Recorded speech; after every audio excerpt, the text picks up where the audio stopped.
నమస్కారం. ఈటీవీ న్యూస్కు స్వాగతం. ముందుగా ముఖ్యాంశాలు. విశాఖ సిఐఐ భాగస్వామ్య సదస్సులో రెండో రోజు ఏపీకి పెట్టుబడుల వెల్లువ. మరో 2 లక్షల కోట్ల రూపాయల విలువైన అవగాహన ఒప్పందాలు. దేశ అభివృద్ధికి ఆంధ్రప్రదేశ్ ఇంజిన్ లాంటిదన్న కేంద్ర మంత్రి జయంత్. చంద్రబాబు నాయకత్వమే రాష్ట్రానికి బ్రాండ్గా వెంకయ్య ఉద్ఘాటన. విశాఖ చెన్నై కారిడార్ ఏపీ ప్రగతికి కీలకమన్న ఆసియా అభివృద్ధి బ్యాంక్. ఆంధ్రప్రదేశ్ దేశానికి ట్రెండ్ సెట్టర్గా అభివర్ణించిన చంద్రబాబు. గ్రేటర్ ఎన్నికలకు రేపు నోటిఫికేషన్. అభ్యర్థుల ఎంపికపై తెరాస దృష్టి. కేకే నేతృత్వంలో 5 సభ్యుల కమిటీ వేసిన కేసీఆర్. జీహెచ్ఎంసీ ఎన్నికల్లో మొదలైన సవాళ్ల పర్వం. 100 డివిజన్లలో గెలవకుంటే రాజీనామా చేస్తానన్న కేసీఆర్ దిగిపోవాలన్న తెలుగుదేశం. తెలంగాణలోని పల్లెలకు ఆదర్శంగా నిలవాలని దత్త గ్రామాల ప్రజలకు కేసీఆర్ పిలుపు. పలు అభివృద్ధి కార్యక్రమాలకు శంకుస్థాపనలు.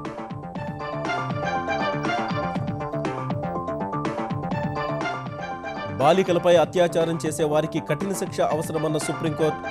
చట్టాలు సవరించాలని కేంద్రానికి సూచన. రేపటి నుంచి భారత్ ఆసీస్ క్రికెట్ సమరం. పెర్త్లో తొలి వన్డే. శుభారంభంపై కన్నేసిన ధోనీ సేన. సొంత గడ్డపై చెలరేగే వ్యూహాల్లో కంగారులు.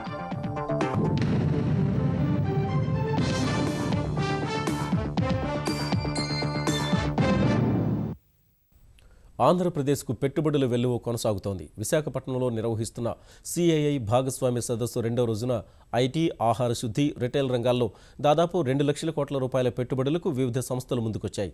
ఆంధ్రప్రదేశ్ ప్రభుత్వంతో 245కు పైగా ఒప్పందాలు కుదుర్చుకున్నాయి. తెలుగు రాష్ట్రాలకు చెందిన ఔత్సాహికుల్లో కొందరు సొంతంగా, మరికొందరు విదేశీ సంస్థల భాగస్వామ్యంతో ఏపీలో పెట్టుబడులు పెట్టేందుకు ముందుకొచ్చారు. విశాఖలో జరుగుతున్న అంతర్జాతీయ భాగస్వామ్య సదస్సు ఆంధ్రప్రదేశ్కు పెట్టుబడుల వర్షం కురిపిస్తోంది. తొలి రోజున ఇంధన రంగంలో పెట్టుబడులు రాగా, నేడు ఆటోమొబైల్స్, ఐటీ రంగాల్లో భారీ ఒప్పందాలు కుదిరాయి. Amar Raja group, Lingamaneni estate private limited, Deccan fine chemicals, Nagarjuna constructions, Divi's life వంటి సంస్థలు వివిధ రంగాల్లో పెట్టుబడులు పెట్టేందుకు ఆంధ్రప్రదేశ్ సర్కారుతో ఎంఓయూ చేసుకున్నాయి. ఆయా సంస్థలతో కలిసి పనిచేస్తామని ముఖ్యమంత్రి చంద్రబాబు హామీ ఇచ్చారు. All 4 companies, around 1,500 crores MOUs they are doing. One is Walmart, Future Group, and Spencer Retail, Arvind Lifestyle they are doing, and also around 25,000 jobs they are going to create in this sector. Even I have some idea about retail also. Future is for retail, I don't have any doubt.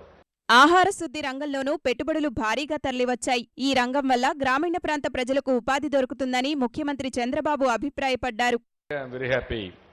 Total MOUs signed 66. Total investment 5,992 crores.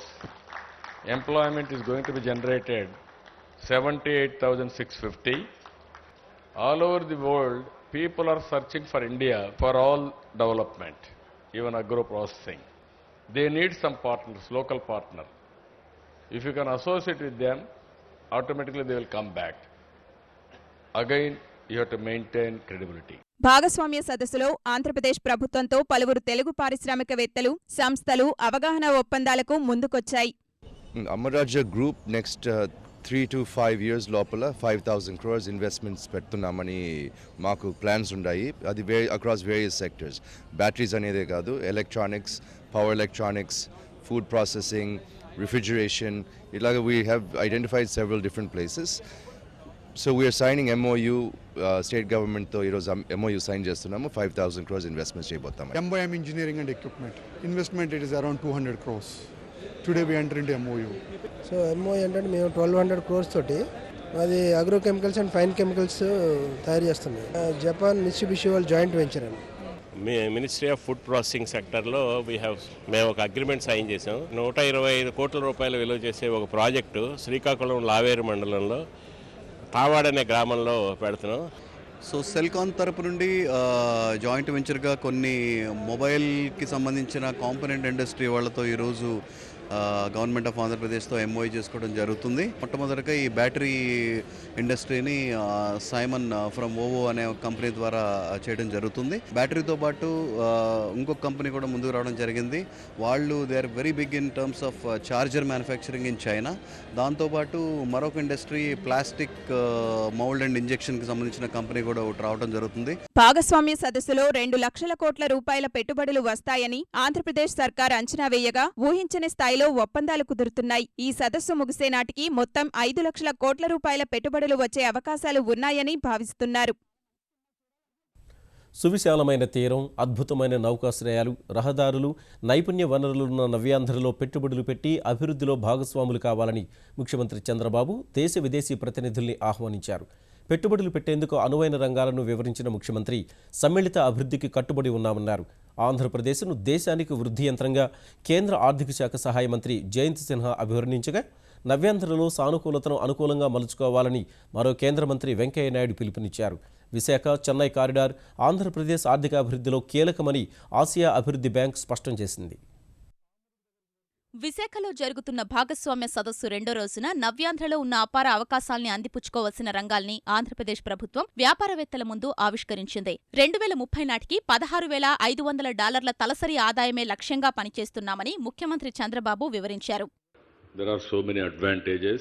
One is we are having very strong Prime Minister, and also under his leadership we don't have any doubt India will be the superpower in the near future. That is our assessment. It will happen. We are going in a big way for smart cities. There is a huge requirement of investment. Housing is one more sector. You can come, you can put investment. People are talking about California. We wanted to replicate California, or we want to do better than California in the near future. That is our ambition. Health, there is huge investment, huge opportunities. Ultimately, Amaravati. This is a huge opportunity for all of you. It is the beautiful city with blue and green, water and also greenery. It is an excellent city. We wanted to make it one of the best city, top 10 in the world. Andhra Pradesh is a trendsetter in India. So I request all of you to invest in Andhra Pradesh and also future development. I am requesting all of you to be the partners. ఆంధ్రప్రదేశ్లో ఉన్న వ్యాపార నైపుణ్యం దేశంలో మరెక్కడా లేదన్న కేంద్ర పట్టణాభివృద్ధి శాఖ మంత్రి వెంకయ్యనాయుడు కేంద్ర రాష్ట్రాల్లో సమర్థ నాయకత్వం ఉందన్నారు. ఏపీ రాజధానిలో మౌలిక సదుపాయాల అభివృద్ధికి 7,500 కోట్ల సాయం చేయనున్న హడ్కో ఆంధ్రప్రదేశ్తో భాగస్వామ్య ఒప్పందం కుదుర్చుకుంటోందని చెప్పారు. People feel Modi means 3D, decisive, dynamic and development, 3 in 1. That is the Narendra Modi. That is the impression of the people. That's why the focus is here. Wherever the Prime Minister has gone abroad, people are looking towards India with hope. They all said with one voice that the India is the island of hope for investors. You are all welcome to invest in India and most welcome to invest in Andhra Pradesh. Chandrababu Naidu is a visionary. He is a missionary. He is also a darling of the investors because he believes in reforms. Whatever is possible, whatever is feasible, the centre will extend a helping hand to Sri Chandrababu Naidu, not because he is our alliance partner, because he is a performer and a reformer. People were feeling that what will happen to Andhra Pradesh, that brand, Hyderabad brand is not there. But there is a brand, Chandrababu Naidu brand is there for Andhra Pradesh. దేశ భవిష్యత్ ఆంధ్రప్రదేశ్ అభివృద్ధితో అనుసంధానమై ఉందన్న కేంద్ర ఆర్థిక శాఖ సహాయ మంత్రి జయంత్ సిన్హా నవ్యాంధ్ర విధానాలు తమ సొంత రాష్ట్రం జార్ఖండ్కు కూడా అనుసరణీయమని అన్నారు. And just like California, with all its sunshine and its long coastline and its entrepreneurial people, is the economic engine for America, I am sure that Andhra Pradesh will also become the economic engine for India. Certainly with the GDP growth rate at 14 or 15%, you are aspiring to do so. We at the centre are determined to help and support you in every way possible. అంతకుముందు AP అభివృద్ధిలో Visakha Chennai corridor పాత్రను వివరించిన Asia అభివృద్ధి bank భారత director Theresa kho Kakinada, Kankipadu, Gannavaram, Yerpedu, Kalahasti కేంద్రాల్ని అభివృద్ధి చేస్తామన్నారు. ADB $840 million ఆర్థిక సాయం చేయనుందని తెలిపారు. VCIC is poised to play a critical role in Prime Minister Modi's new Act East policy. GDP in the corridor will increase by 6 times, and manufacturing output by 7 times over the next 2 decades. 11 million additional jobs are set to be created over the next 3 decades. Connectivity between industrial nodes and ports, and power transmission and distribution systems. It will also address institutional capacities and skill enhancement. These 2 initiatives are to support government of Andhra Pradesh's bid to improve their competitive ranking. సూర్యోదయ ఆంధ్రప్రదేశ్ భవిష్యత్ ప్రణాళికలు అనే అంశంపై రెండో రోజు భాగస్వామ్య సదస్సులో విస్తృత చర్చ జరిగింది. మెదక్ జిల్లాలో తాను దత్తత తీసుకున్న ఎర్రవల్లి, నర్సన్నపేట తెలంగాణలోని ఇతర గ్రామాలకు ఆదర్శంగా నిలవాలని ముఖ్యమంత్రి కేసీఆర్ ఆకాంక్షించారు. దత్తత గ్రామాల్లో పర్యటించి దుబ్బాకలో తాను చదువుకున్న పాఠశాల కొత్త భవనం సహా పలు నిర్మాణాలకు శంకుస్థాపన చేసిన ఆయన 2 గ్రామాల్లో మౌలిక వసతుల కల్పనకు నిధులు మంజూరు చేశారు. మెదక్ జిల్లాలో తాను దత్తత తీసుకున్న ఎర్రవల్లి, నర్సన్నపేటపై ముఖ్యమంత్రి కేసీఆర్ వరాల జల్లు కురిపించారు. 2 గ్రామాల్లో పర్యటించిన ఆయన 2 పడక గదుల ఇళ్ల నిర్మాణాన్ని పరిశీలించి పనుల పురోగతిపై గుత్తేదారుతో చర్చించారు. ఎర్రవల్లి, నర్సన్నపేట మధ్య 28.8 కోట్ల రూపాయలతో చేపట్టనున్న కూడవెళ్లివాగు ఆధునికీకరణ పనులకు శంకుస్థాపన చేశారు. గజ్వేల్ నియోజకవర్గంలో ఏప్రిల్ 30 నాటికి ప్రతి ఇంటికి గోదావరి జలాలు అందిస్తామని పునరుద్ఘాటించిన కేసీఆర్ ఎర్రవల్లి, నర్సన్నపేటలో 3000 ఎకరాల్లో బిందు సేద్యం ద్వారా సాగుకు సాయం అందిస్తామని హామీ ఇచ్చారు. ఎర్రవల్లి, నర్సన్నపేటలో చెరువుల అభివృద్ధి కోసం 6 కోట్ల రూపాయలు కేటాయించారు. 2 గ్రామాలు ఆదర్శంగా నిలవాలని ఆకాంక్షించారు. వచ్చే ఖరీఫ్ నుంచి గ్రామాలన్నింటినీ విత్తన భాండాగారాలుగా తీర్చిదిద్దుతామని ప్రకటించారు. 2-3 రోజుల్లో ఎర్రవల్లి గ్రామానికి 24 గంటలు వ్యవసాయ విద్యుత్ సరఫరాకు హామీ ఇచ్చారు. ఇప్పుడు కూడలివాగు ఈ మనకు ఉన్నటువంటి 4 చెరువులు, ఈ 6 ద్వారా మొత్తం నర్సన్నపేట గాని ఎర్రవెల్లి గాని భూములకు నీళ్లు రావాలి, పొలాలు పారాలి. ఇది మనం అనుకుంటున్నటువంటి ఇది చినుకోవడ వరకు తయారు కావాలి. అసలు యుద్ధం ఇప్పుడు ఉన్నది మనకి. ఊరంతా కూడా విత్తనాలే పండించాలి తప్ప వేరే పంట పండియద్దని మనం అనుకుంటాం. అది చేయాలంటే మనందరం కూడా డ్రిప్ ఇరిగేషన్ వేసుకోవాలి. దానికి మన గ్రామానికి 42 కోట్ల రూపాయలు ప్రభుత్వం మంజూరు చేసింది. ఎర్రవెల్లి, నర్సన్నపేట 2 గ్రామాలు కలిపి. అనంతరం దుబ్బాక నియోజకవర్గంలో పర్యటించిన కేసీఆర్ తాను చదువుకున్న జిల్లా పరిషత్ పాఠశాల స్థానంలో 4,67 లక్షల రూపాయలతో నిర్మించే నూతన పాఠశాల భవన నిర్మాణానికి పునాది రాయి వేశారు. అనంతరం 4,86 లక్షలతో చేపట్టనున్న రామసముద్రం చెరువు సుందరీకరణ పనులు, విద్యుత్ ఉపకేంద్రం నిర్మాణానికి భూమి పూజ చేశారు. దుబ్బాక పురపాలక భవనం, అగ్నిమాపక కేంద్రం, ఎస్సీ గురుకుల పాఠశాల ఏర్పాటు సహా నియోజకవర్గానికి అదనంగా 10,000 దీపం కనెక్షన్లు మంజూరు చేస్తామని కేసీఆర్ హామీ ఇచ్చారు. టౌన్ హాల్ నిర్మాణానికి 5 కోట్లు, పట్టణాభివృద్ధికి 25 కోట్లు కేటాయిస్తామని తెలిపారు. నియోజకవర్గంలోని ప్రతి మండలంలో 500 2 పడక గదుల ఇళ్లు నిర్మించి ఇస్తామని ప్రకటించారు. ఆత్మీయ సమ్మేళనం పేరిట చిన్ననాటి మిత్రులు ఏర్పాటు చేసిన కార్యక్రమంలో పాల్గొన్న కేసీఆర్ మెదక్ జిల్లా రైతాంగ అభివృద్ధి కోసం చేపడుతున్న కార్యక్రమాలు వివరించారు. మా రాష్ట్రం మాకొస్తే, మా వనరులు మాకొస్తాయి, మా నదుల నీళ్లు మాకొస్తాయి, మా కరెంటు మాకుంటుంది, మేము బ్రతుకుతామని ఏదైతే వాదించినామో 100% అది సత్యమని చెప్పి ఈరోజు తేలింది. ఒక 2-2.5 సంవత్సరాలలో మన ప్రాంతానికి సిద్దిపేట కాదు మొత్తం మెదక్ జిల్లా, ఈవెన్ సింగూరు కూడా నింపే ప్రయత్నాలు జరుగుతున్నాయి. గోదావరి జలాలు మన వ్యవసాయానికి రాబోతా ఉన్నాయి. అద్భుతమైనటువంటి పద్ధతిగా మన దుబ్బాక, మన సిద్దిపేట, గజ్వేలి ప్రాంతాలంతా కూడా, మెదక్ జిల్లా మొత్తం అంతా కూడా రైతాంగం చాలా స్థితిమంతులయ్యేటువంటి అవకాశం, ఆ సేవ చేసే అవకాశం మీ బిడ్డగా, మీ సహాధ్యాయిగా, మీ శిష్యునిగా నాకు లభించడం అది పూర్వజన్మల సుకృతం. దుబ్బాక వెంకటేశ్వర స్వామి ఆలయ నిర్మాణానికి 3 కోట్ల విరాళం ప్రకటించిన కేసీఆర్ దుబ్బాక డిపోకు 15 కొత్త బస్సులు మంజూరు చేశారు. బాలికలపై అత్యాచారానికి ఒడిగట్టిన వారికి కఠిన శిక్షలు విధించేలా చట్ట సవరణ చేసే అంశాన్ని పార్లమెంటు పరిశీలించాలని దేశ సర్వోన్నత న్యాయస్థానం సూచించింది. పసిమొగ్గలపై అఘాయిత్యానికి పాల్పడ్డ వారిని నపుంసకులుగా మార్చాలన్న మహిళా న్యాయవాదుల సంఘం అభ్యర్థనను తోసిపుచ్చిన సుప్రీంకోర్టు ఈ అంశంపై ప్రభుత్వం నిర్ణయం తీసుకుంటుందని స్పష్టం చేసింది. అలాంటి కఠిన శిక్షలు విధించేలా శిక్షాస్మృతిలో పార్లమెంటు మార్పులు చేయవచ్చన్న న్యాయస్థానం అత్యాచారం కేసులో ఎవరిని బాలలుగా పరిగణించాలన్న అంశాన్ని స్పష్టంగా నిర్దేశించాలని పేర్కొంది. 10 ఏళ్లలోపు పిల్లలపై జరిగే దాడుల్ని, ఇతర మైనర్లపై జరిగే అత్యాచారాల్ని ఒకేలా పరిగణించరాదన్న పిటిషనర్ల వాదనతో ఏకీభవించిన కోర్టు ఆ దిశగా చట్ట సవరణకు సూచన చేసింది.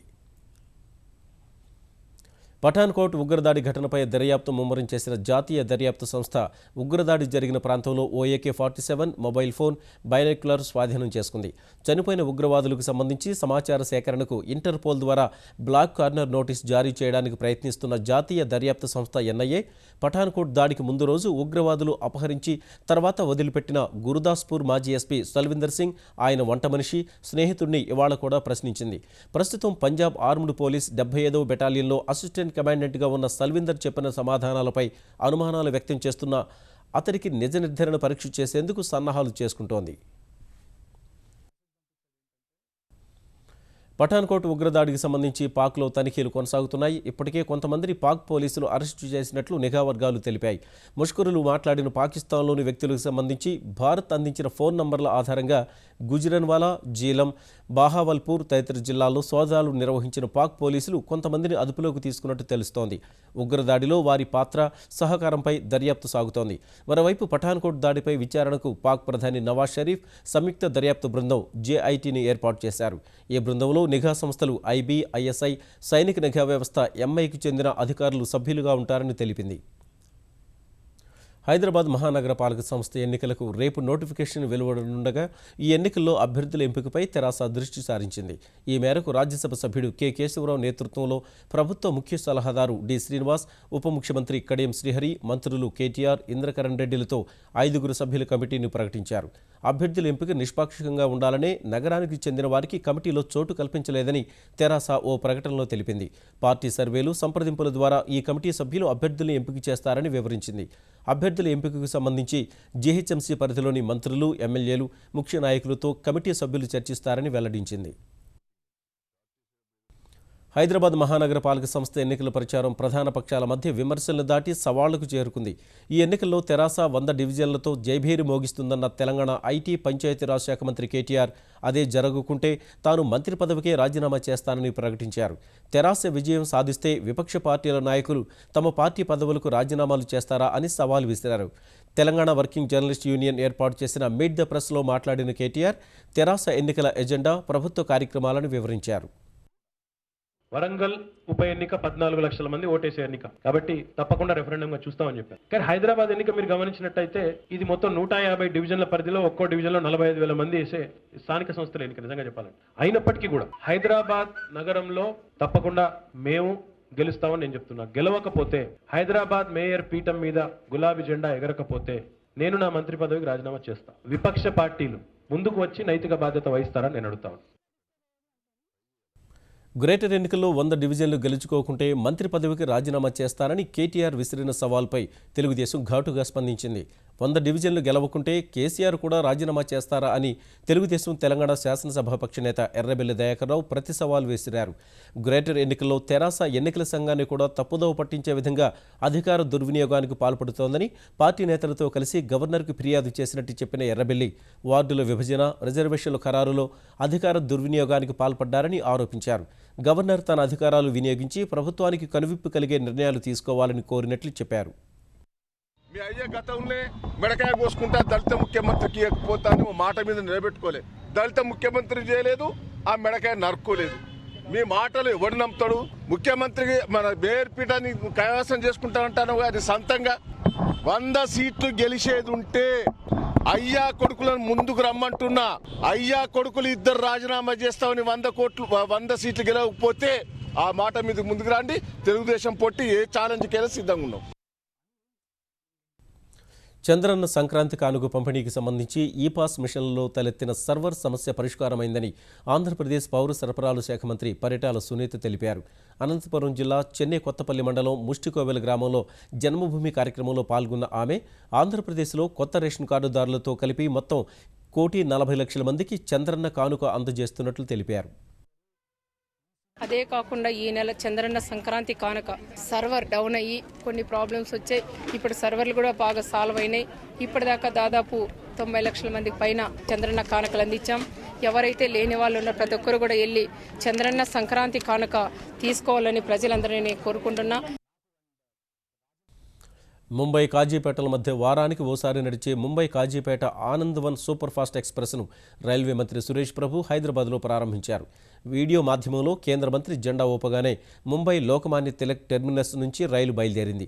ముంబైలో బయలుదేరిన ఈ రైలు రేపు ఉదయం కాజీపేట చేరుకోనుంది. మళ్లీ బుధవారం ముంబై బయలుదేరుతుంది. తెలంగాణలో కాజీపేట, జమ్మికుంట, పెద్దపల్లి, రామగుండం, మంచిర్యాల, బెల్లంపల్లి, సిర్పూర్, కాగజ్నగర్ స్టేషన్లలో ఈ రైలు ఆగుతుందని రైల్వే అధికారులు తెలిపారు. లక్ష్యం సాధించాలనే తపన, చిత్తశుద్ధి ఉంటే మహిళలు సాధించలేనిది ఏమీ లేదని గర్ల్స్ ఇన్టెక్ సంస్థ ప్రారంభోత్సవంలో పాల్గొన్న పలువురు ప్రముఖులు ఉద్ఘాటించారు. శాస్త్ర సాంకేతిక రంగాల్లో మహిళలు ఉన్నత చదువులు పూర్తి చేస్తే అద్భుతమైన అవకాశాలను అందుకోగలరని సూచించారు. ఈ దిశలో తల్లిదండ్రులు, విద్యాసంస్థలు తమ ఆలోచన విధానాన్ని మార్చుకుని యువతల్ని ప్రోత్సహించాలన్నారు. మహిళల విద్య, సాధికారత, సాంకేతిక పరిజ్ఞానాన్ని పెంపొందించే దిశగా కృషి చేస్తున్న గర్ల్స్ ఇంటెక్ సంస్థ హైదరాబాద్లో మొట్టమొదటి శాఖను ప్రారంభించింది. 2007 నుంచి అమెరికాలో సైన్స్, టెక్నాలజీ, ఇంజనీరింగ్, గణిత విభాగాల్లో మహిళల అభ్యున్నతి కోసం కృషి చేస్తోన్న గర్ల్స్ ఇంటెక్ భారత్లో మొదటి శాఖను హైదరాబాద్లో ప్రారంభించింది. తెలుగమ్మాయి శ్రీ దివ్య వడ్లపూడి నేతృత్వంలో పలు దేశాల్లో తమ కార్యకలాపాలను సాగిస్తున్న ఈ సంస్థ హైదరాబాద్ శాఖ ప్రారంభోత్సవంలో American consulate general Michael Mullins, Telangana IT శాఖ secretary Jayesh Ranjan, Margadarsi MD Shailaja Kiran, CII chairperson Vanitha Datla సహా పలువురు ప్రముఖులు పాల్గొన్నారు. ఇలాంటి సంస్థ హైదరాబాద్కు రావడం శుభపరిణామమని చెప్పిన మైకేల్ ముల్లిన్స్, జయేష్ రంజన్, శైలజా కిరణ్ మహిళలకు తమ ఆలోచనలను, తమ లక్ష్యాలను పంచుకొని వాటిని సాధించేందుకు కృషి చేయాలని పిలుపునిచ్చారు. Here in Hyderabad, we are fortunate to have so many IT companies contributing to both our economy. We also have terrific engineering institutes. But there are challenges in the science and technology fields. We learned that currently in the US, about 500,000 IT jobs are left unfilled due to a lack of applicants. And that number is expected to grow to 1 million within the next 4 years. Imagine if these jobs could be filled by women. What is likely to convince girls and women to pursue STEM careers? Fewer representation in schools, in colleges, in industry. But if we probe deeper into it, there are obviously reasons behind it.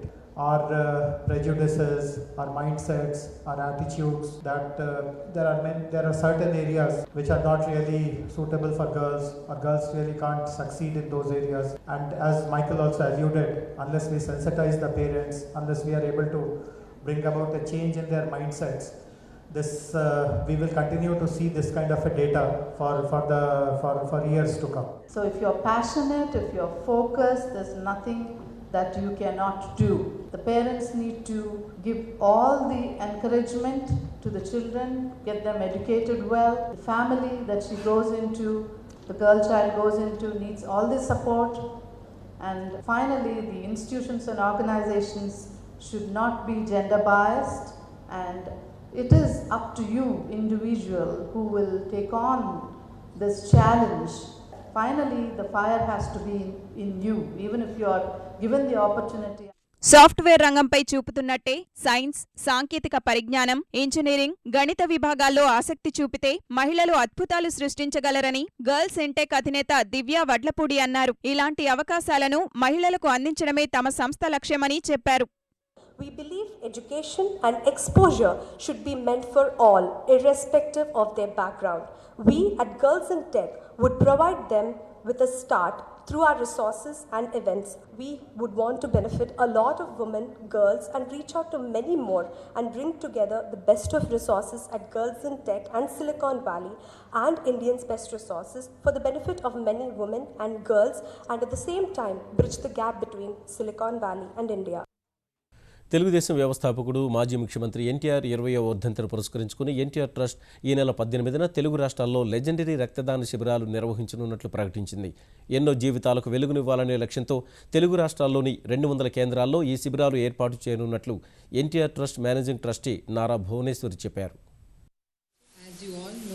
On January 18th is Nandamuri Taraka Ramarao Gari 20th anniversary. So I request one and all to take part in the NTR Trust driven legendary blood donation camp, which is also one of the social responsibility of every individual towards their society.